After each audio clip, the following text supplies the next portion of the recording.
And what's going on, Chiefs Kingdom? Jared Koller here in the K-Steve5 studios, and you are looking live at the campus of Missouri Western in St. Joseph, Missouri. That is an empty podium that is awaiting the presence of Chiefs defensive coordinator Steve Spagnolo, Chiefs chairman and CEO Clark Hunt, and Chiefs linebacker Nick Bolton. We are bringing you live press conferences here on the first weekday full-team Chiefs training camp practice. And if you guys know me, you know I'm fired up because it's football season and we have Chiefs football to break down, to discuss. But I'm actually even more fired up today because we're starting something pretty cool here at KCTV5, and that is this live streaming press conference with an anchor. Basically, how this is going to work is every weekday that the Chiefs are practicing, we are going to bring you these live pressers, and I'm going to be there with you every step of the way, reacting to what we hear. We watch practice. We have reporters and videographers up there. We're breaking down all this top storylines, setting the scene for what you might hear, and reacting to what we do hear, the news that comes. And then, of course, we're also showing you video. That's what people want to see this time of year. If you want to see Patrick Mahomes throwing touchdowns to Travis Kelce, Hollywood Brown connecting with rookie first-round wide receiver Xavier Worthy, well, at the end of the stream, we'll show you some of the best sights and sounds of training camp in St. Joe. So I'm excited. Thanks for joining us along this journey. We're streaming live on KCTV5's Facebook and YouTube page, and so that is Chiefs PR guy, Brad G. So we'll take it to the live press conference whenever he comes up, but feel free to leave comments. Let us know where you're watching from, some questions you might have, why you're excited for Chiefs season, and we'll have a fun conversation along the way. The main thing I do want to mention that we want to hear from today is the status of Xavier Worthy, because the rookie first-round draft pick out of Texas was not present at practice today. We'll hear his status. Here's Steve Spagnolo. What was I going to say? Can I bend that a little bit? Or? Oh, sorry, guys. Sorry. Fumble. That'd be a turn. I broke the phone. Right out of the gate, I broke the phone. Good to see everybody. Appreciate you being here. Just got done with the second practice. Had a pretty good run with the rookies back a couple days ago. Fired up to be back up here at St. Joe. So with that, I'll just open it up and let you roll. You pried the ball loose a little bit against starters. Can you talk about that? Well, it was emphasized last night in the meeting because I didn't feel like we got any yesterday. I don't know if you guys were here yesterday. There weren't as many reps yesterday, but I did think that the defense kind of took it up a notch. Good observation. When you can't hit, you need to do things like that? Yeah, well, I mean, we're always talking, we chart the number of punch-outs or attempts to punch out because we just feel like if it's ingrained, that it'll show up on game day. Now, last year we didn't get as many as turnovers, fumbles as we're used to, so it's been a big emphasis. And now, I'll tell you what, the other thing that happens, I always say this, is it makes your offense better, too. Because if they know our guys out there are going to be doing this, then they're going to tend to be high and tight. Coach, you're running Joshua Williams opposite Trent McDuffie. Is that a product of Jalen still being out, or is it kind of his job to lose, or is it an open competition? No, it's pretty open. So you really got fighting for that. You got Josh, you got Jalen, you got NJ. NJ, he would have had an interception today. To your point, he was set to make it, but he's been coming on. You know, he was injured last year, but I think it's wide open, and I think all three of those guys know that. With the absence of LJ I'm sorry. What do you like about Jaden so far? Just being able to do You know, one of the things that sticks out about Jaden is he's tall and long. And yeah, he's playing a bunch of different positions. It's kind of, he's going through what Jamari Connor went through last year, where, you know, you're trying to learn everything in the volume of the defense, and yet he's not just learning one spot. You know, there's, Jay Reed, you know, we're not going to have for a little bit here. And so it's a blessing and a curse, right? Jay Reed doesn't get the reps, but somebody else gets those reps, and right now it's Jay that's benefiting from it. with the absence of LJ from last year now. Absence of? The Jerry's. Yeah. Is Trent kind of stepping into that? You just killed him. No, yeah. Is Trent stepping into that leadership role? Yeah, we'll see how that goes. I mean, you guys know that almost every game we had LJ travel with the quote-unquote top receiver. Whether we do that or not with Trent, we'll see. It'll just be a game-by-game plan. We'll see who the other corner is, who the nickel is. There's still a lot of unknowns right now. We got some work to do back there. We certainly miss LJ. I miss him every day. You guys have kind of said that LJ's irreplaceable in the sense it's hard for one player to fill in. How much of replacing will be scheme versus someone in particular taking those roles? Yeah, some of the scheme might change because we'll see if we have somebody's going to step up and serve that particular role. If we don't, we go in another direction, find another way to do it. I mean, you guys know in the years we've been here, we didn't always every game travel a corner. Sometimes we did. We did it a little bit when Travarius Ward was here. We did with him, but it'll be game by game. But You mentioned NJ. Can you talk a little bit about how he looks now compared to before he got hurt last year? Because you were really raving about how good he looked before. That's a good point. You got a good memory. I thought he made a lot of plays last year during this camp. I forget exactly when he got hurt. I know we were indoors, but it was a little ways, right? He had some. And the reason I remember that is because we as coaches we use a library of tape. When I'm sitting there talking about technique, and I know just last night there was one on there of NJ last year making a really good play. He's getting there. I mean, he's a little rusty just because all the time he had off. It's been a full year. I mean, if you'd ask him, he looks to me like he's moving around pretty good. Like I don't see limitations, but he'd be a better guy to answer that. A couple more guys. See, with the linebackers, obviously, we're about to talk to Nick, but without Willie Gay, how's that kind of working out? Yeah. We're trying to figure that all out. We're going to miss Willie's burst and speed, his energy. Loved having Willie around. You can't help but not like being around Willie Gay, right? But Drew's been here and he's played that spot. Jack Cochran has been doing a terrific job, right? Leo is going to probably have different roles than he had last year, in conjunction with Nick. We get some young guys out there, so hopefully, if we can find 5, 6, however many linebackers and get some good ones. Let's wrap up. We'll start with Nate. Steve, the pads are going to come on, I guess, in a few days. Just how eager are you to see Felix? Yeah.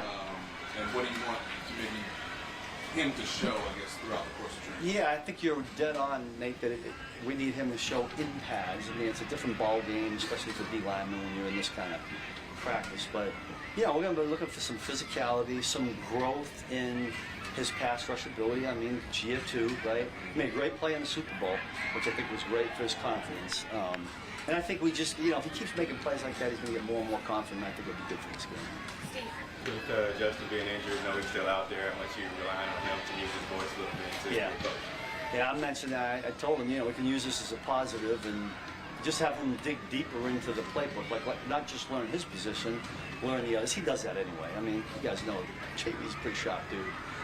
But he's going to have to stay in tune, him and Jalen.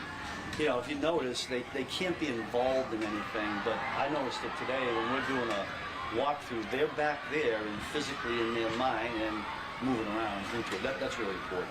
Last two, Neil and then Matt. Coach, what worries you the most about this year's team, the squad so far? The Baltimore Ravens. That's all I'm thinking about right now. I'll be quite honest with you, really. I mean, listen, we know they're going to be all fired up, and that's a good football team. So that's what I'm thinking about right now. Those Pro Football Writers recognized you with the Lifetime Achievement Award earlier this year. What does that mean to you? Yeah, thanks, Matt. I'm glad you brought that up because, first of all, I was humbled, right? Shocked, humbled, and concerned when you get an award that says Lifetime Achievement on it. It means you're getting old, right? But I do want to say this because Sid and Brad and Ted at the time filled me in on the whole thing. And I know that there's some people in here that are involved in that. So I want to say thank you to those because I know that doesn't happen unless there's some kind of support. Here's the other thing I know about that kind of award.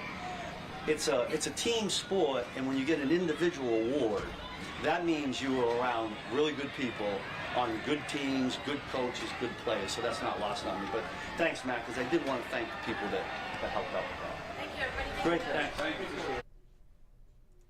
All right, that was Chiefs defense coordinator Steve Spagnuolo. When Nick Bolton or Clark Hunt comes up to the podium, we'll bring you them live as well. We do want to mention right now that we do know why Xavier Worthy did not practice today. He was ruled out with an illness, so that is much better than an injury. But Xavier Worthy, second full-team practice today. He did not practice due to an injury. Here's Clark Hunt.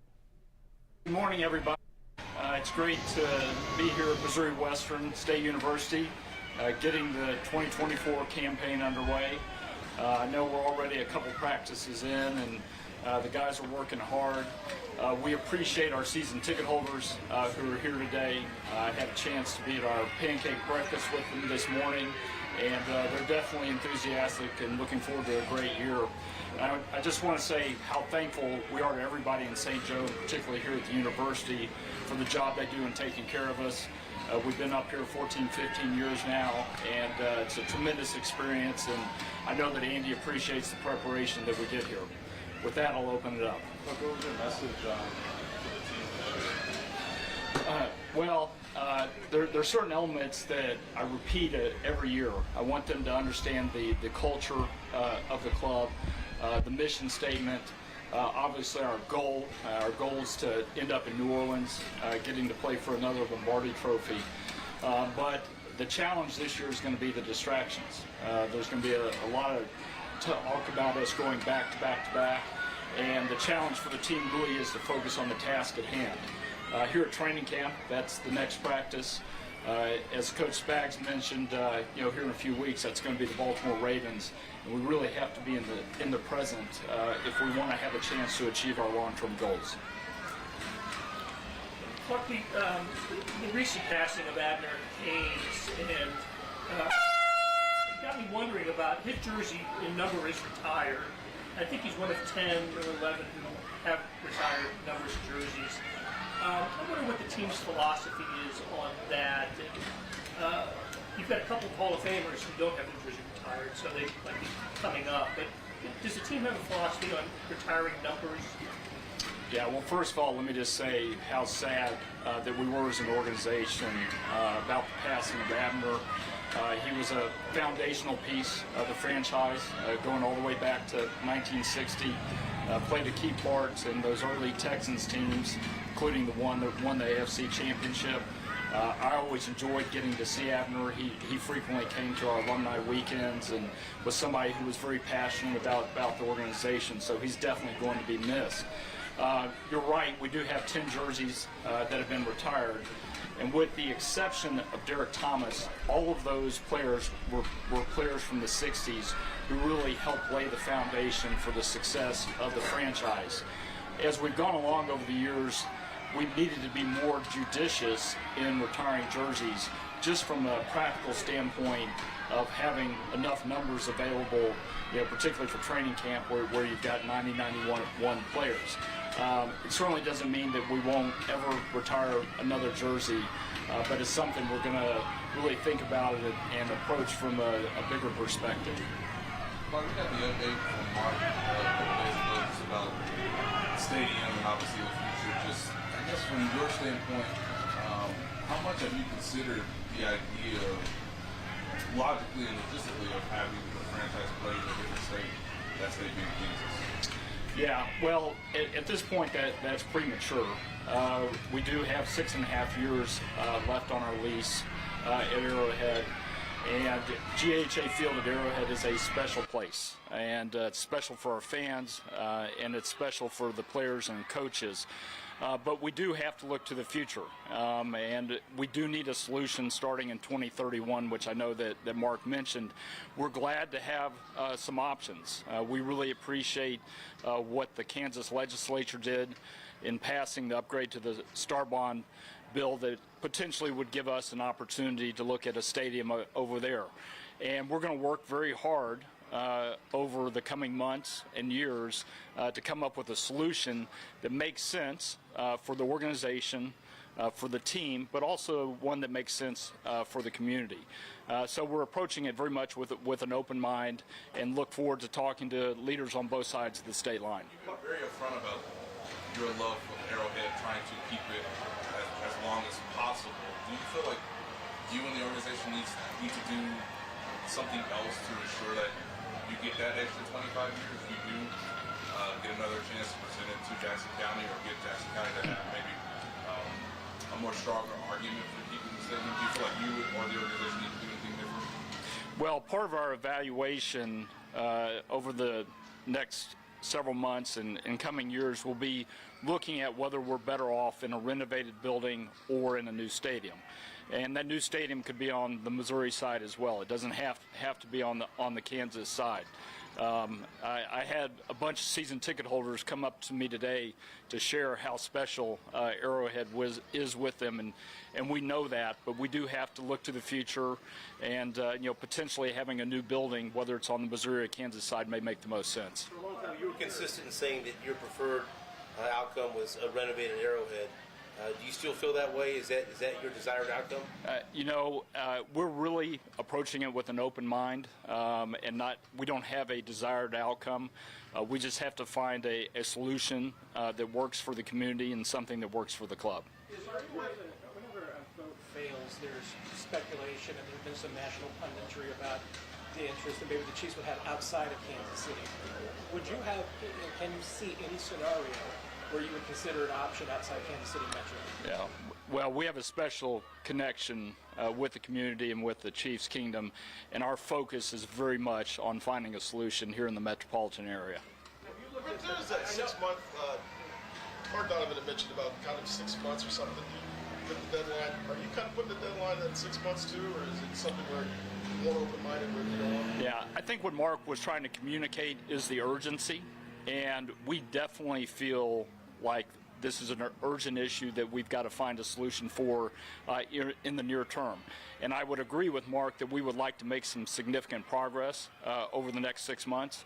I know from having been through a few stadium efforts that they're slow-moving and unpredictable, so to say we'll be able to get to the finish line in 6 months is probably optimistic, but we would like to make some progress.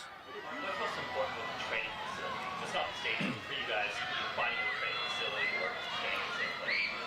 Yeah, well, we love our training facility, but we've outgrown it. And it's hard to believe, 15, 16 years after it was built, that we've outgrown it. But every NFL team has grown in terms of the number of people, number of players, number of coaches. And long term, that's going to be part of what we have to look at. It would either be a major renovation of our existing training facility or the construction of the new training facility that would help us accommodate not only the size of the organization now, but also where we're likely to grow over the next couple of decades. You had an opportunity to look at the possibility of cover Arrowhead Stadium, something that could be rolled or could be put on there. And in talking to the people with the architecture firms, they say it's very doable. Is that something you might revisit so that you can make that into more of a multi-purpose facility? Yeah, well, I would say all options are on the table. And as you know, that was something that we considered 20 years ago when we were working on the renovations that took place starting in 2006. I do think we'll look at it again. I mentioned the possibility of a new stadium also on the Missouri side. And I think if we went that route, certainly we would have to look at a dome. Dome gives you an ability to host a lot of other events, which could be important for the community. You said that one of your messages to the team is about the distraction and everything that's going to come with the burden of obviously trying to win an unprecedented third straight Super Bowl. Is part of that message in relationship to what happened this past offseason, just the amount of distractions, the amount of things that happened off the field as well? It's nothing specific to this offseason. I just think that we as an organization can feel it. The players, the coaches, everybody in the organization have a lot of people reaching out to them, a lot of people asking about the potential three-peat, and really to be successful in the National Football League, you've got to focus on the task at hand, which is the next team you're playing. I also mentioned last night that, like last year, every team we play is going to give us their best shot. Well, when you're the defending champion, that game's really important for the teams that you play. They circle it on their calendar as a chance to take out the defending champion. So it was really more just geared towards managing the distractions during the season, focusing on task at hand, making sure you're present each day and give your very best. We'll come back to you. Go ahead. And are you able right now to appreciate, as you're starting another camp, what this franchise and run that you guys have been on? And I know you don't want to look too far down the road, but are you able to really sit back and appreciate what's happening here? We definitely are, as an organization and as a family. And I think the 50 years between Super Bowls probably laid the foundation for us to have that appreciation. We were thrilled, 5 years ago to make it to Super Bowl 54 and win it. and certainly hope that there would be more in the future, but I might be lying if I told you I thought there'd be 2 more in the next 3 or 4 years. So it's been a very special period. It's not lost on me. But again, if we get too much into thinking about the past and how successful and how good we've been, we're going to have a really hard time being successful going forward. We'll go last year with Sam and then Adam. Listen, a couple things. Like just your last effort to the voters was so focused on Jackson County. Since obviously the options were expanded, has that time period taught you anything, if you learned anything, maybe about your own preferences for what you'd like to see part of the new stadium, renovated areas, just anything different that maybe you thought was very important? Yeah, well, as I mentioned, our goal is to find a solution that's great for the community. I do think a renovated Arrowhead would be a very good solution, but I also think a new stadium and what that could bring to the community in terms of really big events, I think that could be really valuable. And as we go into this process, we're doing it very much with an open mind and to look at all the possibilities. Obviously, we have the pleasure every year of playing in a lot of great stadiums, some of which have been recently renovated, others are brand new, a lot of dome buildings, and we always use those opportunities to tour those buildings and think about, okay, what could we incorporate whichever direction we end up going. I wanted to ask you about Rashid. Are there any conversations with the league about potential suspension? Just can you give us some insight into how that process works? Yeah, there's nothing going on with the league at this standpoint. Their standard protocol is to let the legal process play out, and then they'll begin their investigation at that point. So I can't really project when we'll have those conversations. Last one, Adam. Clark, the physical preparations of Arrowhead for the World Cup, has that started yet, or what's the schedule there? Yeah, so we started that process right after this past football season. We did some things that I would describe more as infrastructure that we'll need to support the field. We're in the design phase on what we'll have to ultimately do to the bowl to accommodate the larger soccer field. That construction process will start immediately after the football season next year. It'll go throughout the off season, and then we'll pick it up in the winter, spring of 2026 to complete what needs to be done. So what the fans will notice for this upcoming season, it's basically the same stadium as last year. Yeah, there will be no difference to the stadium from a fan's perspective this year. And our goal as we go through this process is for our fans for Chiefs games to not notice what we've done to the stadium. That's a big part of our effort to make sure that the experience isn't lost for our season ticket holders. Okay, thanks, guys. And that was Chiefs Chairman and CEO Clark Hunt. When former Mizzou linebacker Nick Bolton comes to the podium, we will bring you his comments live as well. Clark Hunt, I think the main thing there, of course, saying he's glad to have more options perhaps now than he had before, and talking about the timeline. We'll talk more about this coming up, but here's Nick Bolton. Nick, after losing Willie Gay and Legere Sneed and Mike Edwards, besides what they gave on the field, how much do you lose in leadership, and how much of that guys like you have to step in and fill that void? Yeah, man, I think those guys, obviously they mean a lot to our team. They're a huge chunk of our personality, but that personality changes year to year. We got a lot of guys that have been waiting to thrive in these moments.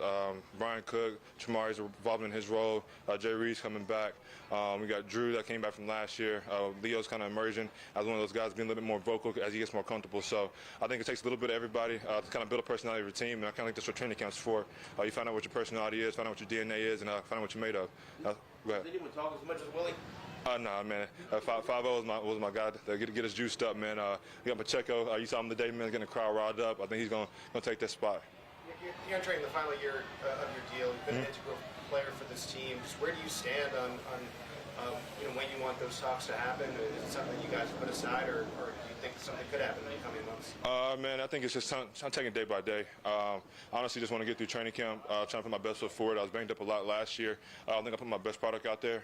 So from my standpoint, I like to go out there and get through training camp, try to get our team the best way we can, figure out what we are on defense, and try to help us win football games. We've got a lot at stake, a chance to do a lot of things in the near future. So that's where my main focus is at right now. You've always been one guy that's had a lot to prove. out there, but with it being a contract season, do you feel that you still have more to prove out there, more that you can grow upon as you get into the season? Yeah, man, I think I got a lot to prove to myself, first and foremost, not necessarily to the outside.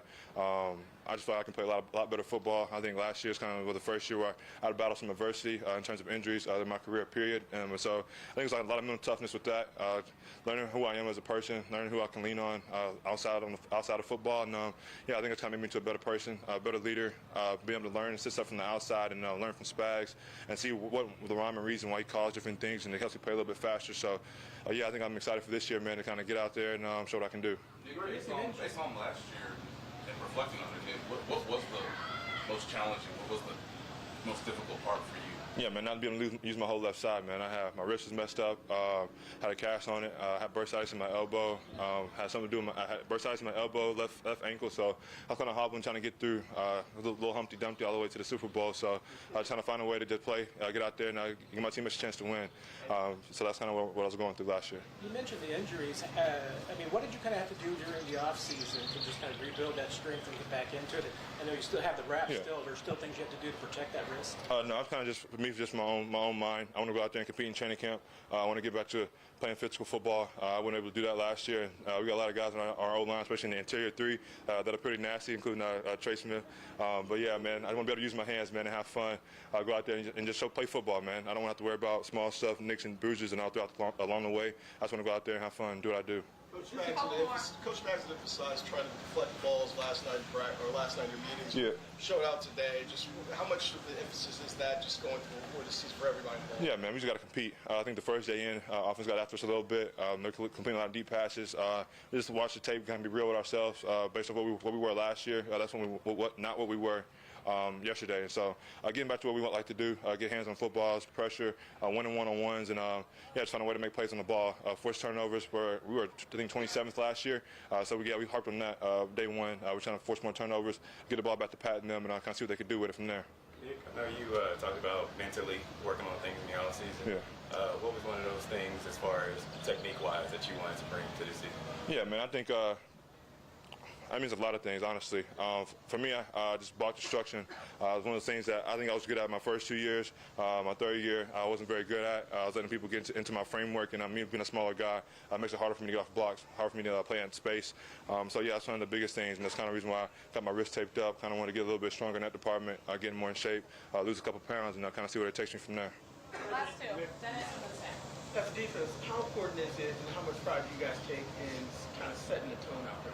Yeah, I think it's a mentality. I think it's Coach Spags says all the time, like on the football field, there's no on and off switches. It's always on.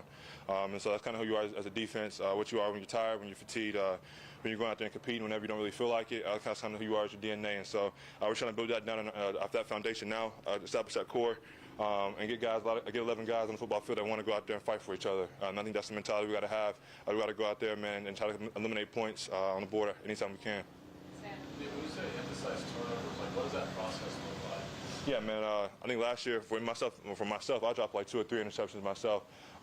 Forced fumbles, punching the ball out. I think we were very good at it my first year here, and then it kind of slowly trickled down, and now we're down to 27. So getting forced fumbles, attacking the football, ripping at the football, and getting game tackle and getting multiple guys on the ball. I wanted to ask you about playing with Drew. I know you guys shared a linebacker room last year, but not on the field together from time. Obviously, that's sort of the script this year, right?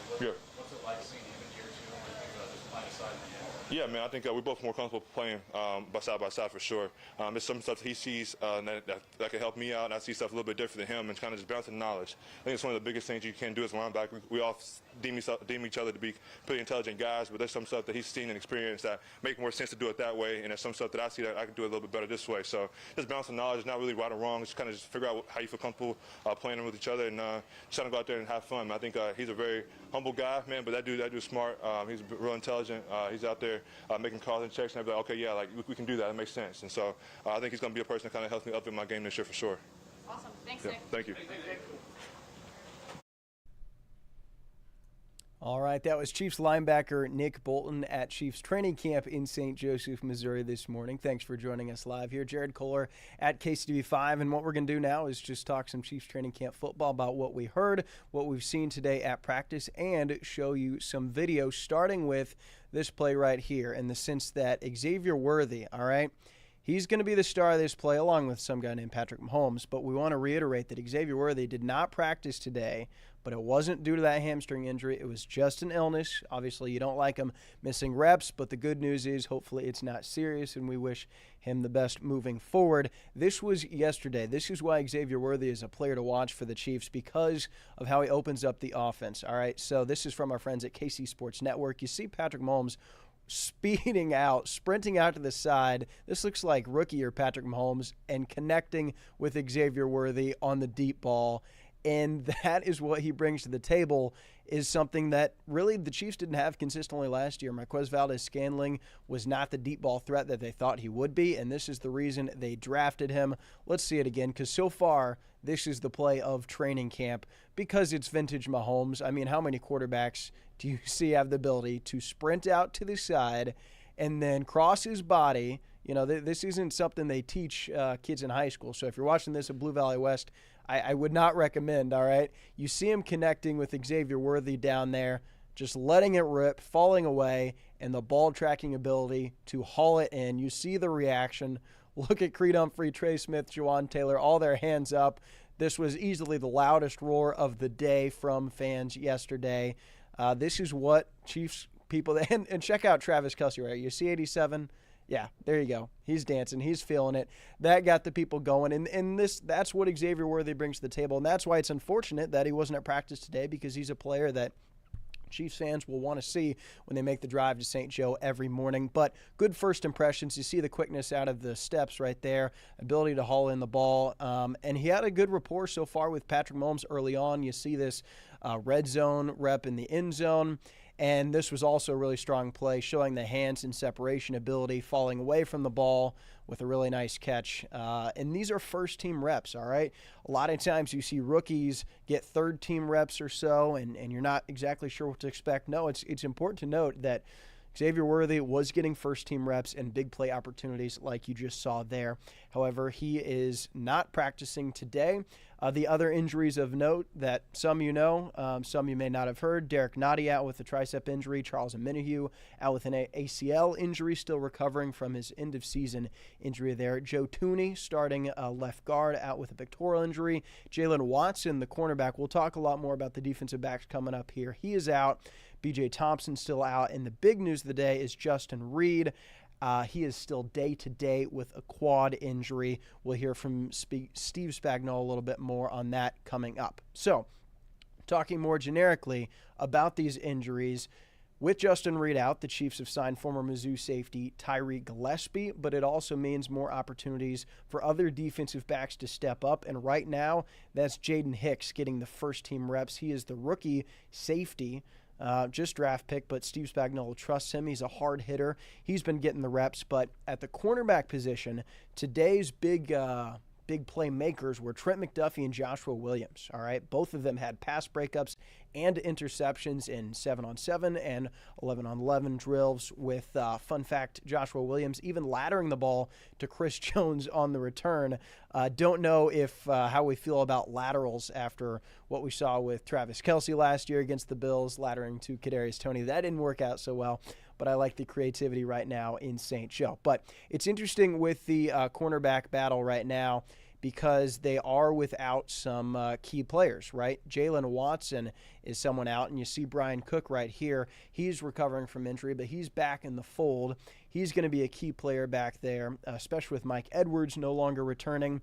But the rotation so far has been Trent McDuffie and Joshua Williams in the base defense, with Chamari Connor working in the nickel, and then backups like Nazeeh Johnson and Kamal Haddon getting in there because Jalen Watson, as I mentioned, is out with injury. So great opportunities in the secondary. But also want to give a shout-out to Drew Tranquill today, who had a really strong day, flying all around the field in 7-on-7 deals, and even forced a fumble of this guy, Rashee Rice, showing some fan love. But Drew Tranquill forced a fumble today. And remember, he is a signee of this offseason. He was only on a one-year deal last year, but he agreed to come back to Chiefs Kingdom, as did this guy, big number 95, Chris Jones, also re-signing to stay in Kansas City for the long term this offseason. Those were the two big moves on the defensive side of the ball this offseason. Now, back on the offensive side of the ball. You saw that big play from Xavier Worthy and Patrick Mahomes, but there's also been strong first impressions from another newcomer in the form of Hollywood Brown. Marquise Hollywood Brown coming over from Baltimore. Now, here's a play right here that you see, nice little extension on the catch. He's been getting a lot of first-team targets, which was as expected, but again, he's replacing a guy in Marquez Valdez-Scantling who did disappear at times last year, and without knowing what Rashee Rice's situation is, Hollywood Brown will be a key player to watch, especially if they can help open up lanes like this for number 87, Travis Kelce. The more vertical threats that the Chiefs have creates more opportunities for Travis Kelce to do what he does best, open in space. You see that throw. That was really number 15 and 87's first connection of the year right in the seam. And there's your good first look at a smiling El Travador, Travis Kelce. There we go. We're pausing it right there. Check out the mustache. That is how you know training camp has officially arrived here in Chiefs Kingdom. Travis Kelce, his 12th year in Kansas City and a complete staple. He is had quite the offseason around the globe, went to, I believe, 14 total Taylor Swift concerts now over the last year, if you count the very first one back in Kansas City. And listen, all eyes at training camp are on number 15 and 87, and there's the pressure that comes with that. He knows that, but he's looked very strong, looked a lot quicker than maybe he did at times in the regular season, because if you remember, Travis Kelce got hurt just a couple days before the season opener against the Lions last year, and really probably wasn't himself for a while. He played through the pain, played through the injury, because that's the type of player he is. But will be interesting to see what kind of Travis Kelce we have. Again, he's the longest tenured player, getting up there in age by football standards, 34 years old right now. But you couldn't tell it based on this practice. And shout out this Tony G touchdown celebration right there with the slam dunk over the goalpost. And so here's some footage of Travis Kelce getting some work in. As far as the rest of the offense of note, offensive line rotation, Wanya Morris and Kingsley Suamataia rotated as starting left tackles the first 2 days of practice here. Wanya Morris getting the first look on Sunday, Kingsley getting more look today. Also of note at the left guard position, remember Joe Tooney is out right now, so Mike Caliendo is starting, but they're optimistic about Tooney getting back into the swing of things. As far as the punt returning rotation, Xavier Worthy, McCole Hardman, Kadarius Toney, and Nico Remigio all in the rotation right now, with potentially Luis Reese-Zammit in there as well. Let's talk a little bit about what Clark Hunt had to say. And again, mentioning that Xavier Worthy was out with an illness today. I think that is the headline.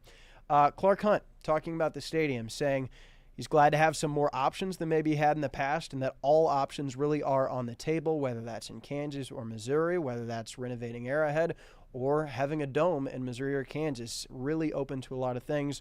However, the talks of leaving for Kansas, he says, are a bit premature, mentioning that they have 6+ years on the current lease, adding what Mark Donovan said the other day, talking about the 6-month timeline. Well, Clark Hunt says that was more to communicate urgency of the situation, not necessarily that they will get to the finish line in 6 months, saying that reaching a full 100% plan and decision in 6 months might be a little optimistic. So there's some clarity there. Also added that he would like to renovate Arrowhead. That is an option, but he's also seeing the value in a new stadium, so more open than in the past, but makes it clear that their focus is still on staying in the Kansas City metro area, which is, of course, great news for Chiefs fans. As far as some logistics and the World Cup planning, still in the design phase right now. Construction will start after this football season ends, so that means no changes this year. When you go to Arrowhead and you see these two guys, Clyde Edwards-Helaire and Isaiah Pacheco, dancing, everything will be as normal. They will not make changes to the field this coming year. He also added, I thought it was good of note, saying that the 50 years that this franchise and that his family went between Super Bowls really laid the foundation for the appreciation that he and the Hunt family have for this current golden age of Chiefs football and this dynasty that we are witnessing. And finally, from Clark Hunt saying there is no update from the NFL on Rashee Rice's off-the-field investigation. As you see Patrick Mahomes, Carson Wentz, Ian Book, and Chris Oladokun walking down the hill at training camp, let's talk a little bit about what else was said today at the press conferences that you heard live here on KCTV5. Steve Spagnolo talking about his defense, and the defensive coordinator of now 6 years says they really kicked it up a notch today, which, as I mentioned, headlined by Trent McDuffie, Joshua Williams, and Drew Tranquill with good days. but says that the second cornerback job is a wide-open competition, mentioning Joshua Williams is there right now, but also Najee Johnson in the fold and the injured Jalen Watson whenever he gets back. Is glad that Jaden Hicks is getting good experience at safety while Justin Reed is out. That he doesn't know quite yet if they'll have McDuffie travel with a number 1 wide receiver like at times they had with L'Jarius Sneed last year. They may give him on one side like we saw with, say, Darrelle Revis in his prime getting one side, Revis Island. McDuffie is definitely one of the best cornerbacks in the league, and we will see what they have in plan for him. As far as the Justin Reed injury, he says Reed will, quote, be out for a little bit. Take that for what it means. So that means more pressure on this guy, Brian Cook, as the most experienced safety back there. Also talks about Felix Anudike-Uzomah, the Lee Summit grad and Kansas State product. Mentions how he made a great play in the Super Bowl and that now he has more confidence, absolutely, at this time than he did in past years. And Felix will definitely be someone to watch. He was kind of almost given a redshirt year last year. Didn't see the field a whole lot as a rookie with the level of play that was already on the defensive line with Mike Dana, with George Karlaftis, with Charles Omenihu after he returned from suspension. But remember, Felix is a first-round draft pick who was a very strong player late in his career at Kansas State. We'll see what kind of impact he has. And finally, our friend Neil Jones asked him what worries Spags most about the season. And he says the Baltimore Ravens, which, of course, is week 1, the season opener. Steve Spagnuolo always taking it one step at a time. As for the arguably captain of the defense, the guy Steve Spagnuolo has given the green dot to, Steve Spagnuolo says he's the leader of the defense. It's not Mike Pennell, although we love seeing him smiling Mike Pennell right here. It is, of course, Nick Bolton, who you heard right here on KCTV5. I thought it was interesting, Bolton, when asked about how you replace the energy that Willie Gay brought, he mentioned Isaiah Pacheco on the offensive side of the ball as someone who really brings the energy for the team. I'd say Mike Pennell also brings the energy there as you see the fun walk down the hill, and this guy, George Karlaftis, with his defensive line coach, Joe Cullen. But also of note, Nick Bolton, he's entering a contract year. This is the last year in a contract with the Chiefs. He'll be a free agent after this year. So, you know, he is, of course, motivated to take another step forward. And he mentions the mentality in training camp is all about having no off switches on the football field. And now is the time to do it. There it is, Nick Bolton letting out a MIZZOU. But yeah, says no, there's no off switch on the field, and that now it's all about building that DNA and putting in the work together, putting in the hard days now so that the grind of the season maybe doesn't look so tough. So there's some of the sights and sounds of training camp, some of our practice notes. We've got a lot more to talk about. There's Chiefs storylines aplenty all year long, as you know, and right now when we get new Chiefs content every day, boy, it's exciting to bring it your way. And the good news is you don't have to wait long for more of this because guess what? Same roughly time tomorrow. I'll be right back here. We will have an Andy Reid press conference to break down along with players to be determined. Could Travis Kelce come to the podium? Could Trent McDuffie, Isaiah Pacheco?